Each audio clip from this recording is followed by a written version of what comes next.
എത്ര കഴിച്ചാലും മതി വരാത്ത വീണ്ടും വീണ്ടും കഴിക്കാൻ തോന്നുന്ന നല്ലൊരു സ്നാക്ക് റെസിപ്പിയാണ്. അപ്പോൾ നമുക്ക് വേഗം തന്നെ നോക്കിയാലോ എങ്ങനെയാണ് ഇത് ഉണ്ടാക്കുന്നതെന്ന്. അതിന് മുമ്പായിട്ട് ആരെങ്കിലും സബ്സ്ക്രൈബ് ചെയ്യാതെ വീഡിയോ കാണുന്നുണ്ടെങ്കിൽ അതുപോലെ എൻ്റെ വീഡിയോ ഇഷ്ടപ്പെടുകയാണെങ്കിൽ മറക്കാതെ ഒന്ന് സബ്സ്ക്രൈബ് ചെയ്ത് സപ്പോർട്ട് ചെയ്യണം. പിന്നെ ലൈക്ക് ചെയ്യാനും ഷെയർ ചെയ്യാനും മറക്കരുത്. അപ്പോൾ എങ്ങനെയാണ് നല്ലൊരു സ്നാക്ക് റെഡിയാക്കുന്നത് നോക്കാം. ആദ്യം തന്നെ സ്നാക്ക് റെഡിയാക്കാൻ വേണ്ടിയിട്ടുള്ള മാവൊന്ന് കുഴച്ച് പൊങ്ങാനായിട്ട് വെക്കാം.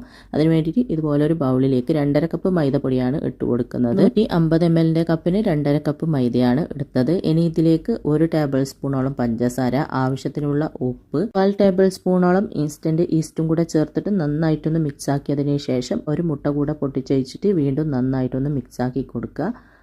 മുട്ട ചേർത്തിട്ട് നല്ലതുപോലെ മിക്സ് ആക്കിയതിന് ശേഷം ആവശ്യത്തിന് ചെറു ചൂടുള്ള വെള്ളം ഒഴിച്ചിട്ട് നന്നായിട്ട് കുഴച്ച് നല്ല സോഫ്റ്റ് ഡോ ആക്കി എടുക്കാം. ചെറു ചൂടുള്ള വെള്ളം തന്നെ എടുക്കുക. ഒരുപാട് ചൂട് കൂടാനും പാടില്ല, തീരെ ചൂടില്ലാണ്ടും ആവരുത്. ആ ഒരു ലെവലിലുള്ള വെള്ളം എടുത്തിട്ട് നല്ലതുപോലെ കുഴച്ച് നല്ല സോഫ്റ്റ് ഡോ ആക്കി എടുക്കണം. ചപ്പാത്തിക്ക് മാവ് കുഴക്കുന്നതിനേക്കാളും കുറച്ചും കൂടെ ലൂസായിട്ടാണ് ഈ ഒരു മാവ് വേണ്ടത്. അപ്പോൾ ആ ഒരു ഇതിൽ ആവശ്യത്തിന് വെള്ളം ഒഴിച്ചിട്ട് നന്നായിട്ട് കുഴച്ചെടുക്കുക. എനിക്ക് ഈ മാവ് കുഴക്കാനായിട്ട് 1 കപ്പ് വെള്ളമാണ് കേട്ടോ വേണ്ടി വന്നത്. അപ്പോൾ വെള്ളത്തിൻ്റെ അളവൊക്കെ നിങ്ങൾ നോക്കിയിട്ട് ചെയ്താൽ മതി.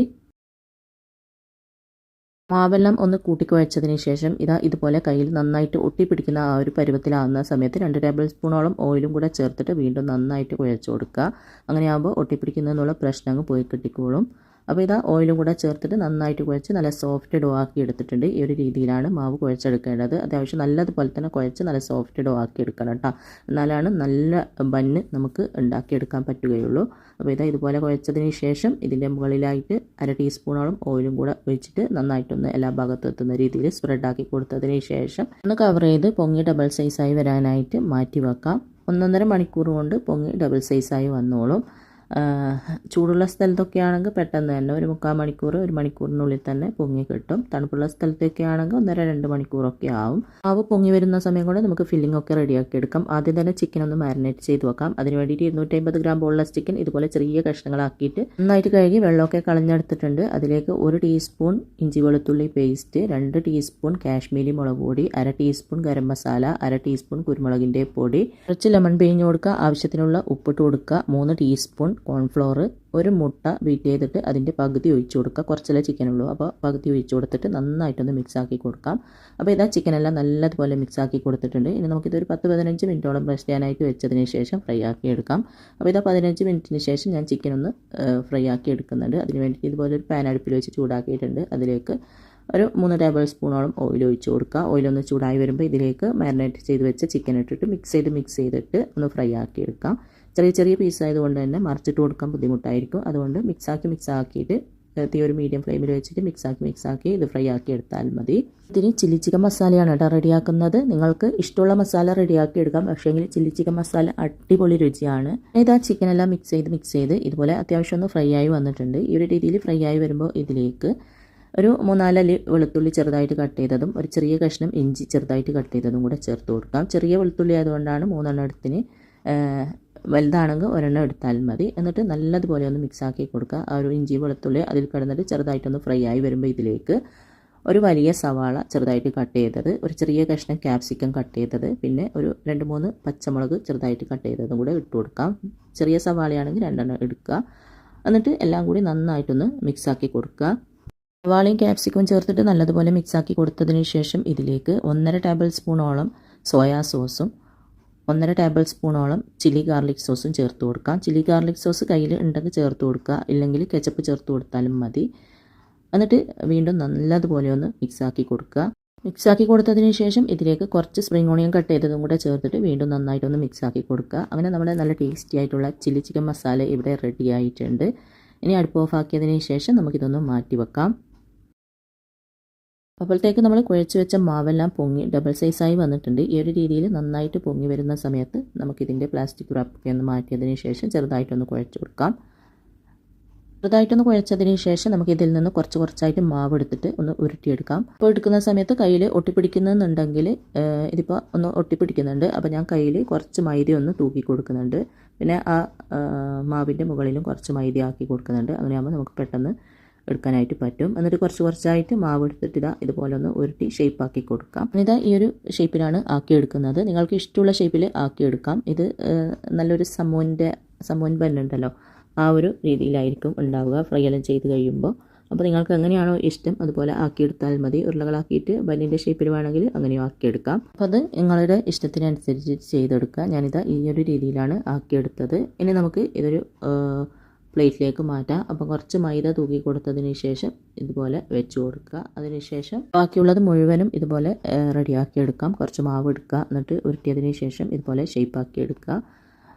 ഒട്ടിപ്പിടിക്കുന്നതെന്നുണ്ടെങ്കിൽ കുറച്ചും കൂടെ മൈദ കയ്യിൽ ആക്കി കൊടുത്താൽ മതി. ഒരുപാട് ടൈറ്റ് ആയിട്ടുള്ള മാവല്ല നമുക്ക് വേണ്ടത്, ഇതുപോലെ കുറച്ചൊന്ന് ലൂസായിട്ടുള്ളത് തന്നെയാണ് വേണ്ടത്. അപ്പോൾ കയ്യിൽ ഒട്ടിപ്പിടിക്കുമ്പോൾ അല്പം മൈദ തൂക്കി കൊടുത്താൽ മതി.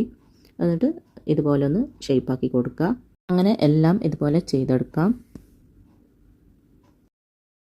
എല്ലാം ഇതുപോലെ ചെയ്തെടുത്തിട്ടുണ്ട്. ഇനി നമുക്കിതൊരു 10 മിനിറ്റ് കവർ ചെയ്ത് മാറ്റി വെക്കാം. ഒന്നുകിൽ കവർ ചെയ്തിട്ട് അല്ലെങ്കിൽ എന്തിൻ്റെയും ഉള്ളിൽ, ഞാനിത് ഓവൻ്റെ ഉള്ളിലാണ് വെക്കുന്നത്. അപ്പോൾ കുറച്ചും കൂടെ ഒന്ന് പൊങ്ങി വരും. അപ്പോൾ ഇതാ 10 മിനിറ്റിന് ശേഷം ഞാൻ പുറത്തേക്ക് എടുത്തിട്ടുണ്ട്. കണ്ട കുറച്ചൊന്ന് പൊങ്ങി വന്നിട്ടുണ്ട്. ഇനി നമുക്ക് ഇതിൽ നിന്ന് ഓരോന്നും എടുത്തിട്ട് ഞാൻ 2 മുട്ട ഒന്ന് ബീറ്റ് ചെയ്ത് എടുത്തിട്ടുണ്ട്. പിന്നെ കുറച്ച് ബ്രെഡ് ക്രംസും റെഡിയാക്കി എടുത്തിട്ടുണ്ട്. ഇനി ഇതിൽ നിന്ന് ഓരോന്നായി എടുത്തിട്ട് ഇതുപോലെ ആദ്യം മുട്ടയിലൊന്ന് മുക്കിയെടുക്കുക. അതിനുശേഷം ബ്രെഡ് ക്രംസിലൊന്ന് കവർ ചെയ്തെടുക്കുക. അപ്പോൾ ഇതാ ഒരെണ്ണം ഇവിടെ ഇതുപോലെ ചെയ്തെടുത്തിട്ടുണ്ട്. ബാക്കിയുള്ളതും സെയിം രീതിയിൽ തന്നെ ചെയ്തെടുക്കാം. മുട്ടയിൽ മുക്കുക, ബ്രെഡ് ക്രംസിൽ കോട്ട് ചെയ്തെടുക്കുക, എന്നിട്ട് മാറ്റി വെക്കുക. അങ്ങനെ എല്ലാം ചെയ്തെടുക്കുക.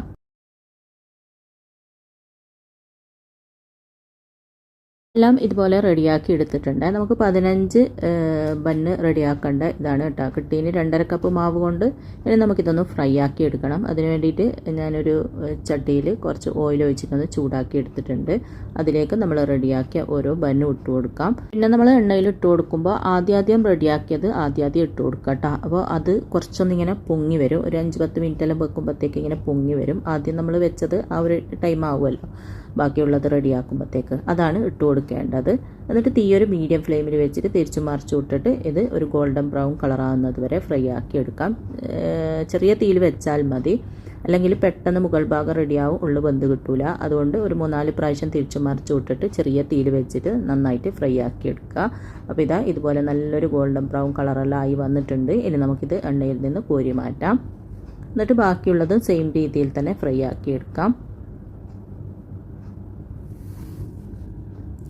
അപ്പോൾ എല്ലാം ഫ്രൈ ആക്കി എടുത്തിട്ടുണ്ട്. ഇനി നമുക്കിതൊന്ന് കട്ട് ചെയ്തിട്ട് ഇതിൻ്റെ ഉള്ളിൽ ഫില്ലിങ് നിറച്ച് കൊടുക്കണം. ചെറുതായിട്ടൊന്ന് ചൂട് പോയതിന് ശേഷം കട്ട് ചെയ്ത് കൊടുത്താൽ മതി. കിളി വന്നിട്ടുണ്ട്. എപ്പോഴും ഇങ്ങനെയാണ്, എന്തെങ്കിലും പണിയെടുക്കുമ്പോൾ വന്ന് ഇടങ്ങാറാക്കി കൊണ്ടിരിക്കും. ഞാൻ കിച്ചണിൻ്റെ ഡോർ അടച്ചിട്ടാണ് കുക്ക് ചെയ്യലൊക്കെ. പക്ഷേങ്കിലും മക്കളാരെങ്കിലും തുറന്നിട്ട് അപ്പോഴും അവരിങ്ങോട്ട് എത്തും. അപ്പോൾ അങ്ങനെ വന്നിട്ടുണ്ട്. ഇനി ഞാൻ പുറത്താക്കിയിട്ട് ഡോർ അടക്കട്ടെ. അപ്പോൾ ഇതിൻ്റെ ഉള്ളെല്ലാം കണ്ട നല്ല സോഫ്റ്റാണ്. ചെറിയ തീയിൽ തന്നെ വെച്ചിട്ട് ഫ്രൈ ആക്കി എടുക്കുക കേട്ടോ, അല്ലെങ്കിൽ ഉള്ളു വെന്ത് കിട്ടൂല. അതുകൊണ്ട് ചെറിയ തീയിൽ വെച്ചിട്ട് 3-4 പ്രാവശ്യം തിരിച്ചു മറിച്ച് വിട്ടിട്ട് വേണം ഫ്രൈ ആക്കി എടുക്കാൻ. അപ്പോൾ ഇതെല്ലാം ഫ്രൈ ആയതിന് ശേഷം ഞാനിതാ ഇതുപോലെ കട്ട് ചെയ്തെടുത്തിട്ടുണ്ട്. ഉള്ളെല്ലാം നല്ല സോഫ്റ്റാണ്. ഇനി ഈ കട്ട് ചെയ്തതിൻ്റെയൊക്കെ ഉള്ളിൽ നമുക്ക് ഫില്ലിങ് നിറച്ച് കൊടുക്കാം. അപ്പോൾ ഇതാ ഓരോന്നായിട്ട് എടുക്കുക. അതിൻ്റെ ഉള്ളിലേക്ക് നമ്മൾ റെഡിയാക്കിയ ആ ഒരു ചില്ലി ചിക്കൻ ഫില്ലിങ് ഉണ്ടല്ലോ, അത് നിറച്ച് കൊടുക്കാം. നിങ്ങൾക്ക് എത്രയാണോ വേണ്ടതെന്ന് വെച്ചാൽ അതിനനുസരിച്ചിട്ട് ഇട്ട് കൊടുക്കുക.